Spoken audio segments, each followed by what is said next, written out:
పల్లెకారులకి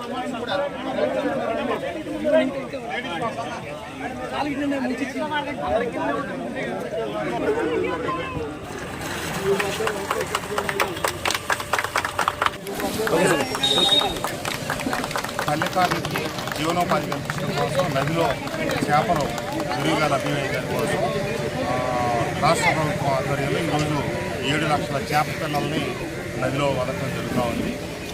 తప్పకుండా రాబోయే రోజుల్లో పల్లెకారులకి ఎందుకంటే ఇటీవల వచ్చిన వరదల వల్ల మరి చేపల లభ్యత పెరిగిందో తగ్గిందో కూడా అర్థం కాని పరిస్థితి. కాన్స్టెంట్గా దాదాపుగా 4 రోజులు నది పారినందువల్ల రాబోయే రోజుల్లో మళ్ళీ నదిలో చేపలు పెద్ద ఎత్తున పెరిగే అవకాశం ఉంది. కాబట్టి ఈరోజు చేపలు పెడుతున్నాం. తద్వారా పల్లెకారులకి జీవనోపాధి థ్యాంక్